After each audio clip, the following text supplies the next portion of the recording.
O pecado de se misturar, irmãos. Parece haver entre os filhos de Deus um irresistível desejo de fundir-se, misturar-se, mesclar-se com o mundo. Às vezes isso se manifesta na maneira como nós nos vestimos, irmãos. Irmãos amados, quando nós nos tornamos cristãos, Paulo diz que nós damos uma meia volta. Isso chama-se conversão. Nós antes andávamos em direção ao mundo, nos convertemos. Converter é isso aqui, ó, virar radicalmente as costas para a direção na qual você ia e voltar para a direção de onde você veio. Isso é conversão. Isso quer dizer que, quando eu andava nessa direção, eu me vestia de uma maneira, eu me divertia de uma maneira, eu comia de uma maneira, eu bebia de uma maneira, mas quando eu fiz isso, tudo muda. Eu preciso pegar o meu guarda-roupa de quando eu andava naquela direção e talvez jogá-lo todo fora e começar de novo, vestindo-me de forma apropriada, de forma decente. Sua vestimenta fala muito mais do seu caráter do que você imagina. Sua aparência exterior, ela projeta uma imagem a seu respeito que você não tem ideia. Os estudiosos, cientistas do comportamento humano dizem que quando uma pessoa nos vê pela primeira vez, tão somente baseado na nossa vestimenta, na nossa apresentação pessoal, eles fazem 10 julgamentos a nosso respeito. 10. Por isso as empresas sérias se preocupam muito em estabelecer um dress code para seus funcionários. Por isso que médico se veste como médico, porque médico tem que passar confiança. Você tem que olhar para um médico e sentir confiança, já na sua aparência pessoal. Por isso que piloto se veste como piloto, porque a vestimenta dele, sua presença, tem que passar confiança. Por isso que advogado se veste como advogado, juiz se veste como juiz, por isso pastor tem que se vestir como pastor. E cada profissional que se preza, se apresenta da maneira como ele quer ser visto, ou seja, se quer ser respeitado, apresente-se de maneira respeitosa. Eu já mencionei aqui que é a criadora da mini saia, ao dar uma entrevista para a revista Newsweek, foi perguntado a ela o que é que você tinha em mente quando você desenhou a primeira mini saia. A resposta dela, uma palavrinha só de 3 letrinhas, sex. Era tudo que ela tinha em mente quando ela desenhou a mini saia.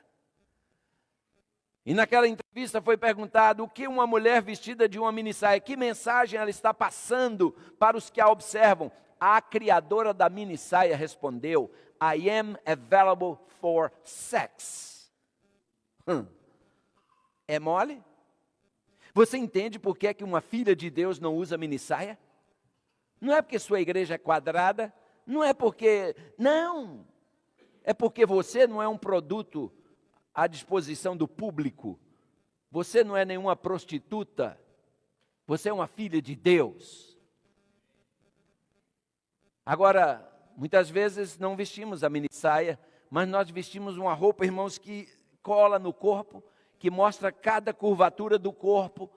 Minha pergunta é, qual é a sua intenção ao sair com a roupa dessa? Qual é a sua intenção?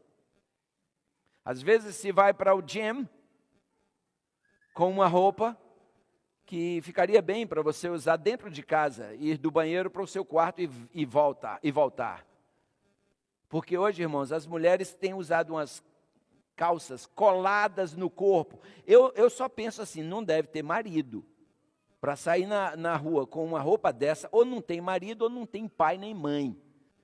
Porque eu jamais deixaria uma filha minha sair com uma roupa daquela, do nível de indecência que é, provocativa. E vão para o ginásio, e lá fazem aquelas poses para fazer exercício, na maioria das vezes, irmãos, cientes, porque o que não falta nessas academias é espelho, cientes de que estão apenas provocando maridos e destruindo lares. Uma filha de Deus não faz isso. Eu não posso admitir, eu não posso conceber uma filha de Deus, uma mulher cristã, usando essas legs e indo para as academias. Eu não concebo essa ideia. Se está, não tente me convencer de que você é uma pessoa séria, porque você não é. Se fosse, não botaria uma roupa dessa e sairia da porta da sua casa para fora. Ah, tá bom, eu sei, você pode dizer, calma, pense o que você quiser pensar. Mas uma coisa eu te digo, você não está representando o seu Deus. Porque para o seu Deus você é muito especial. Muitas vezes, irmãos, nós expressamos nosso desejo de misturar-nos pela maneira como nós escolhemos nossas amizades. E até mesmo na igreja, irmãos, nós estamos hoje importando em algumas igrejas, graças a Deus não é o caso aqui. Sábado passado nós tivemos aqui o Dr. Keith pregando para nós, e ele quando saiu daqui, pelo menos 3 vezes, ele falou para mim em ocasiões diferentes, acho que ele se esqueceu que eu já tinha falado 2 vezes, mas pelo menos 3 vezes ele me disse, pastor, igreja igual a sua não existe mais. Palavras dele. Igreja igual a sua não existe mais. Com os olhos assim. Fui para uma reunião essa semana na conferência. O assistente imediato do presidente veio a mim, Dr. Della Rey, e ele me disse, uau, Dr. Keith esteve me falando sobre sua igreja. Eu fiquei impressionado com o que ele me disse.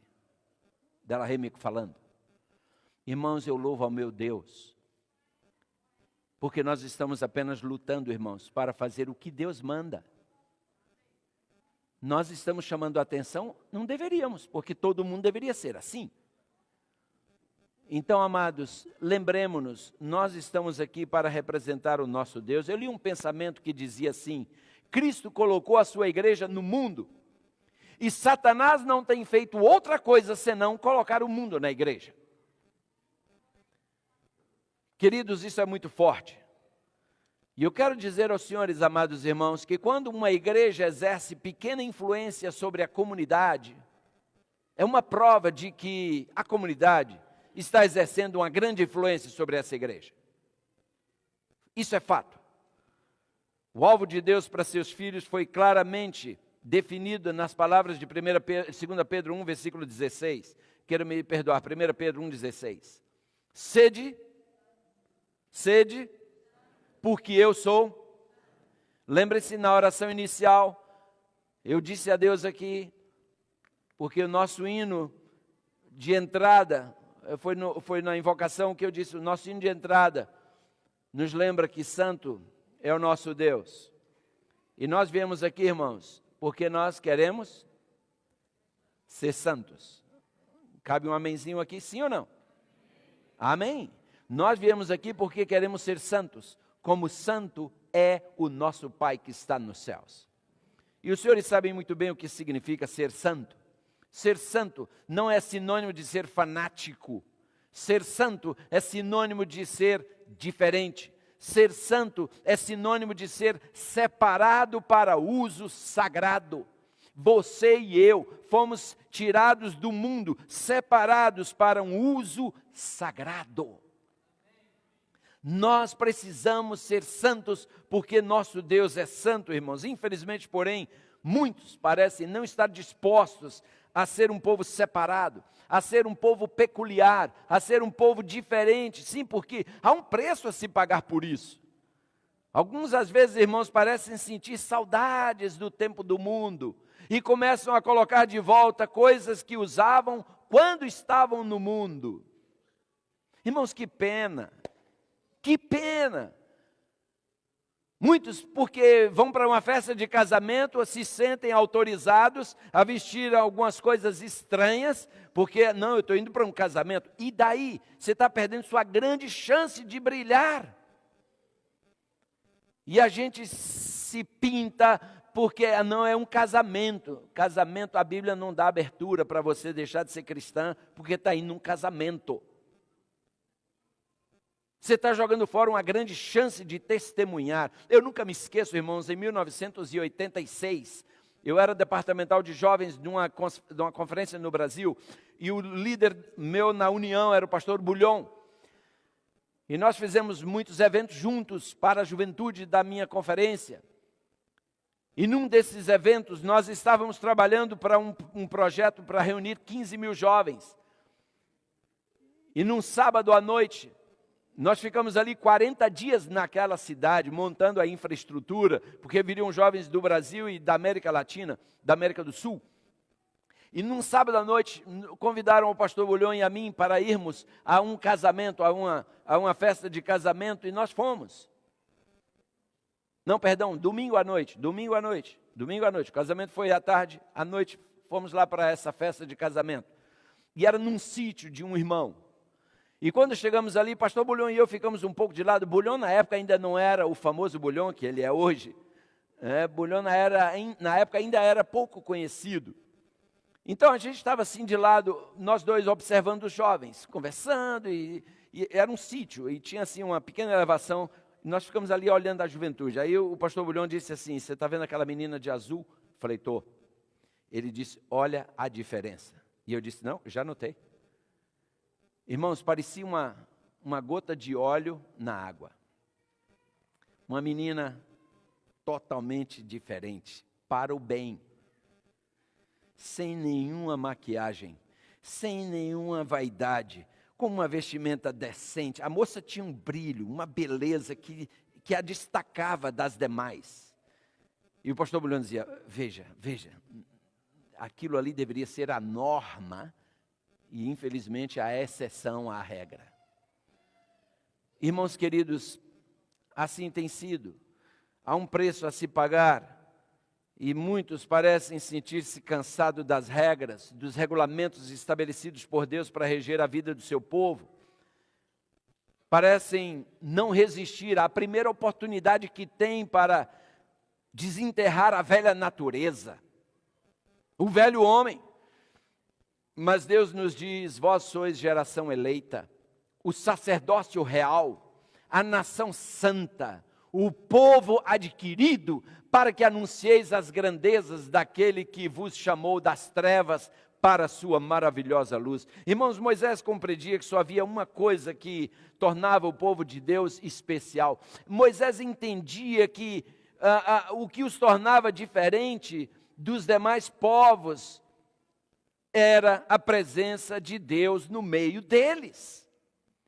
É muito interessante quando a gente lê Êxodo capítulo 33, é um outro texto que eu vou ler quando eu falar aqui de joias, sobre joias, mas Deus vinha acompanhando o seu povo desde que saíram do Egito. Quando você chega no capítulo 33 de Êxodo, Deus diz, chega, não vou mais no meio de vocês, não, eu vou mandar um anjo com vocês, vou expulsar os inimigos, mas eu não vou no seu meio, não vou com vocês mais. E Moisés entra em pânico e diz, Senhor, peraí, o que está acontecendo? Por que o Senhor não vai conosco? Se você ler a versão linguagem de hoje, você vê ali Êxodo 33, você pode ler dos versos 1 até o verso 6. Deus diz, eu não vou no meio de vocês, sabe por quê? Porque vocês estão usando joias. Escute, o uso de joias é sinônimo de expulsão de Deus da sua vida. Você entende por que é que cristão não usa joias? Mas, como eu digo, nós vamos falar um dia só sobre isso. Acontece que Moisés fez um apelo a Deus. Em Êxodo 33, versículo 15, Moisés disse, Senhor, escute, se a sua presença não for conosco, não nos faça subir desse lugar. Em outras palavras, Senhor, se o Senhor não for conosco, não tira a gente daqui, porque a gente também não vai. Sem o Senhor não tem negócio, nós não vamos sair daqui. Sabe o que Deus disse? Tire as joias então. Tire as joias e aí eu vou ver o que eu vou fazer com vocês. Nós vamos falar sobre isso de novo, eu quero ressaltar. Mas no verso 16, irmãos, é interessante que Moisés fala assim para Deus, acaso não é por andares conosco, de modo que somos o que, irmãos? Somos separados. eu e o teu povo, de todos os povos da terra. Nota, irmãos, o que é que os mantinha separados dos outros povos da terra? O que era? A presença de Deus no meio deles. Era isso que os mantinha separados, era isso que os tornava especiais, era disso que vinha o seu poder, era daí que brotavam os milagres que eles testemunharam, porque Deus estava no meio deles. Irmãos, escutem, remova a presença de Deus do meio do seu povo, e o seu povo se torna como qualquer outro povo. Por isso que o diabo tem feito de tudo para remover a Deus do nosso meio. E por isso, queridos, Deus estabeleceu normas e princípios pelos quais vivemos. Nós sabemos, Deus estabelece como é que Ele quer ser adorado. É Deus quem decide como eu me visto, não sou eu que decido. Especialmente falando de pastores. Porque eu ouço tanto argumento, tem que ser jovem, tem que ser jovial. Escute, Deus decidiu aqui, definiu aqui como o sacerdote tinha que se vestir. As cores da roupa, os detalhes até das suas peças íntimas, underwear. Deus disse como deveria ser. Outro dia eu fui calçar uma meia e eu descobri que ela estava furada.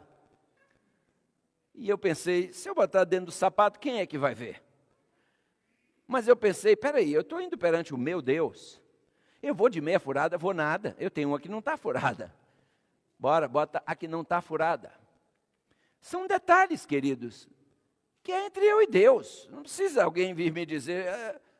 Sabe, você sabe, quando você se veste, você se para diante de um espelho, eu tenho certeza. E aí você deve responder aquela pergunta para você mesma.